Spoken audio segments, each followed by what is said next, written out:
Welcome sa ating channel. Another airflow chassis that is underrated is in the market right now. It is from Bitfenix, the Bitfenix Nova Mesh. So it's quite very seldom na mag-release ang Bitfenix ng kanilang new lineup. Sa Pilipinas, hindi siya masyadong ganun ka-hype, even international. Pero what I love with Bitfenix is their uniqueness. Very rare kung maalala, or if there is, na nag-release sila ng isang chassis na may kamukha with other brands. Normal kasi nowadays, hindi na maiwasan na may dalawang brand na magkamukha. Dahil nga, syempre, implementation, pagdating sa airflow or pagdating sa design and functionality, is halos iisa lang naman yung rules or iisa lang naman yung layout. Pero with Bitfenix, they tend to find ways na magkaroon pa rin ng, kumbaga, touch that this is made by Bitfenix. Well, it's been witnessed in the previous lineups or maybe 5 to 10 years ago na kung may i-release ang Bitfenix like for the chassis, yung mini ITX na sobrang ganda nun.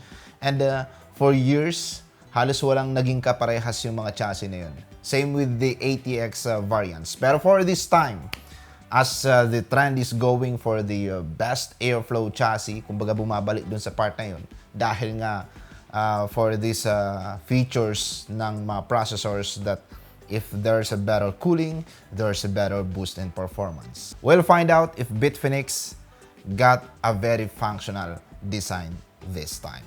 For more videos like this, feel free to subscribe. This video is brought to you by SCDKey, the best website that you may visit in terms of very affordable deals and best offer para sa application softwares, games, and yes, operating system.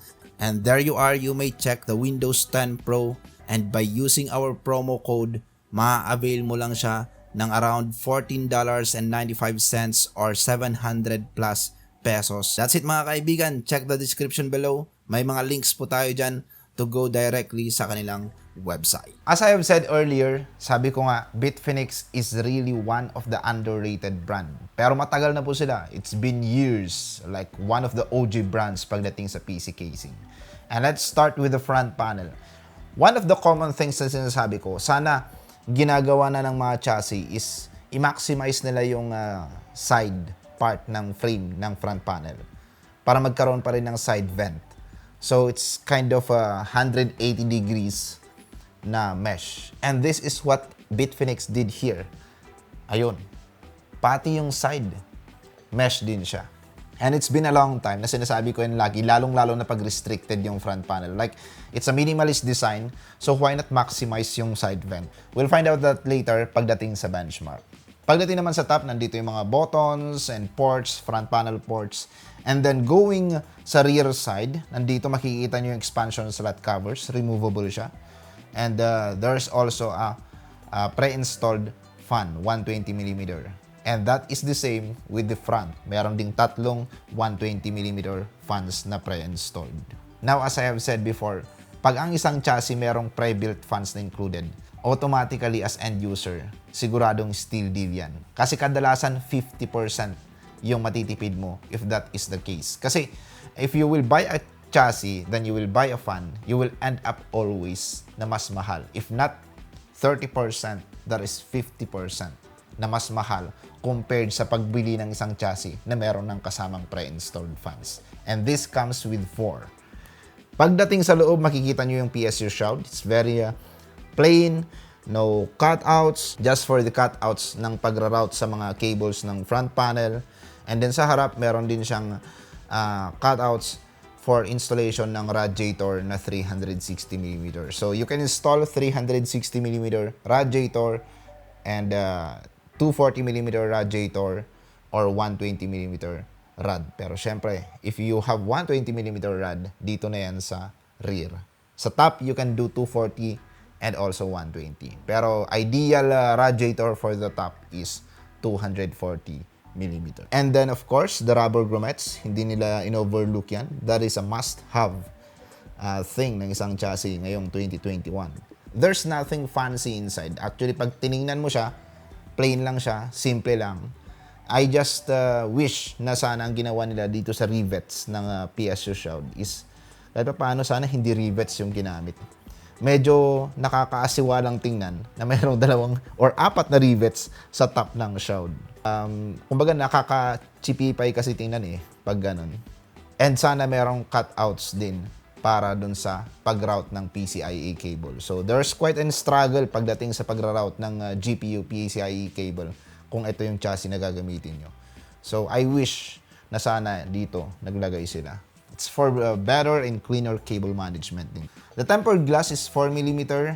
It's really the recommended thickness. Now going to the rear side, meron ditong SSD mount.